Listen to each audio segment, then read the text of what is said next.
You know, it's amazing how much a word can change your life. Indeed.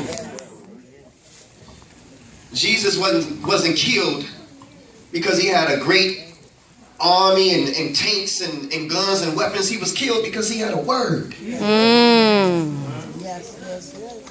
the word today, brothers and sisters, is either we're going to live by these words or we're going to die by these words. Indeed. There's life and death in the power of your tongue. And these young people today, they're faced with what they're listening to on the radio station. Come on, man. They're faced with what's being posted on Facebook and Instagram and Twitter. They're faced with what they're showing on cable, not even cable today, on regular TV. We war not against flesh and blood, but against principalities and powers and spiritual wickedness in high places. Your mind. That's right. This war today is about the control of your mind. Mama Murph.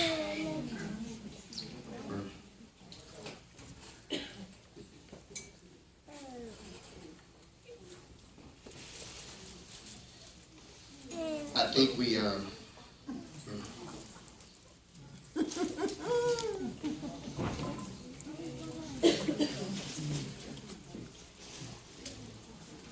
think we left Hope Forest about, what, 4 years ago? And we were displaced to Strojan. It was a difficult time for me in my life.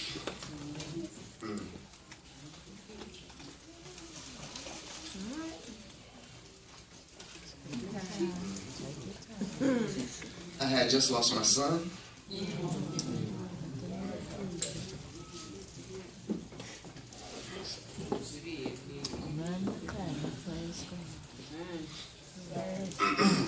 And God blessed me with some mothers. Some spiritual mothers. He blessed me with Donna and Cheryl and Debbie and Mama Murph and even some of our Indian sisters who rode with us every day. And y'all just don't know how much y'all carry me during that time.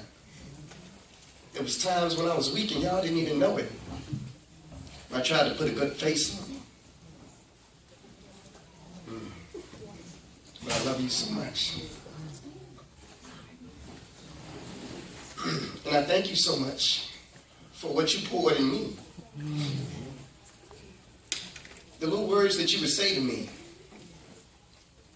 The speeches that we would listen to, the lessons, the preaching, all the things that you instilled in me helped me to become a better man.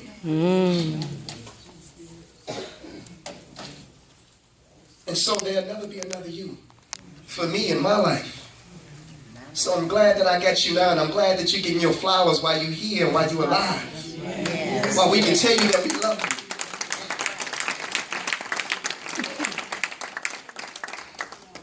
I want to close with this last piece. It's my testimony piece. And when I lost my son, I was angry with God. I felt like, God, you could have took anybody. You could have took the drug dealer, the gangbanger, the rapist, the murderer. But you took my 15-year-old son. And I had a problem with that. I felt like I was doing work in the community. I felt like I was doing things, you know, that he would be pleased with. And I felt like I was being penalized for that. But in this journey of healing, I understood that the biggest forgiveness that I had to ask for was for myself. Because I felt like it was my fault. I felt like I was supposed to protect him. I was supposed to provide for him, and I couldn't do it. And so I want to close with this testimony piece that I wrote called E.G.O. Everybody say E.G.O. E.G.O. It's an acronym that stands for Easing God out. Hey, God, where you at? I've been looking for you. Seems like you've been avoiding me or something. And I've been searching for you for years with no answer, just anticipation. And I've been going through this transformation. But every time I call on you, God, it's like I get put on hold.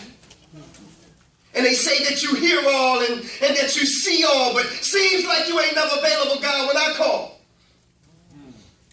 Mama Murph, I remember it was January 91. I had just left Simeon's Martin Luther King ceremony speaking. I wasn't feeling too well that day. Little did I know that all the while, my appendix had been leaking. And where are you, God? Just when I thought nowhere to be found. And if it wasn't for my son's mother convincing me to go to St. Bernard's that night, Black Ice wouldn't be here with you right now. And where were you at, God, that morning when I went to work and when I got to 123rd and Kesey, right by the cemetery, Angie, this lady ran the light. The last thing I saw, y'all, was headlights. A 3-car collision that almost took my life, but where were you, God? And where were you at, God, when my mother was stricken with cervical cancer? She's been going to the Kingdom Hall, serving him since before I was born, and we both called on you, and you still didn't answer. Come on, God, this is my mother. Tell me, is this how you treat all your sons and your daughters? And where were you at, God, that day my son died? I sat at the University of Chicago, and I watched them come back twice. You could have intervened. You could have saved his life, but where were you, God? And where were you at, God, when...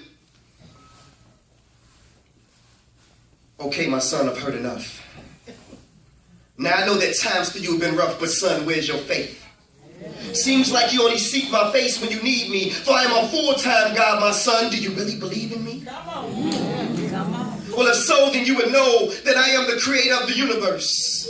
All that you see from the highest heights of heaven to what you have discovered beneath the earth. Yes. See, I am the God of Abraham, Isaac, and Jacob. I am the God of Moses, Lot, and David.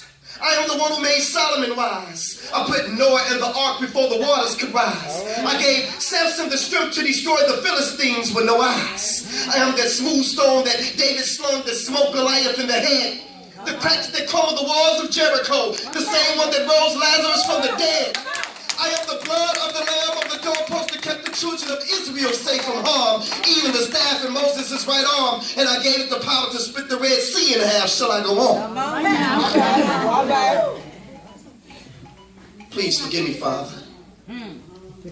He said, no, son. I already have. But see, like Jonah, you've been running from your mission. I've been trying to reach you and speak to you for years, but your ego just wouldn't let you listen. When your appendix was spreading poison through your body, I was the voice that spake through your son's mother warning you, and do you remember what you promised me, my son? Yes, Lord, I do. I promised you that if you allowed me to make it through, then I would turn my life over to you. But what did you do? You continued to play. So I spoke to you again in the form of a 3-car collision, but I allowed you to walk away that day. And have you ever asked yourself the question why the accident was by a gravesite?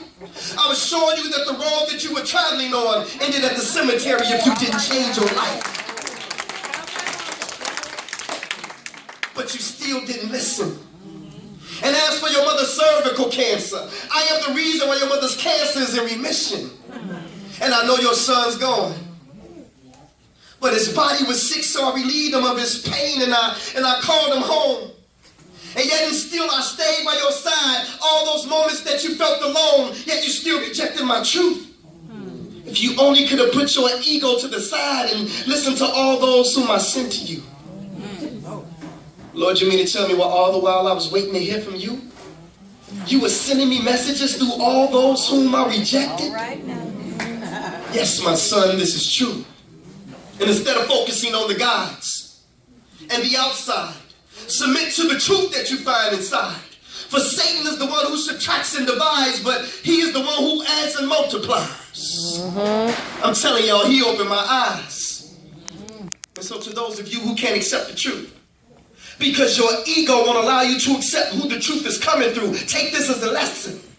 Because see, God just ain't using these pastors today, because asking some of these pastors questions is just like asking blind men for directions. All right. Go there. Go. All right. But it's the truth that counts. Yes. And see, family, in this case, my ego just wasn't my ego, but my ego. was easing God out. Thank you, Elsa.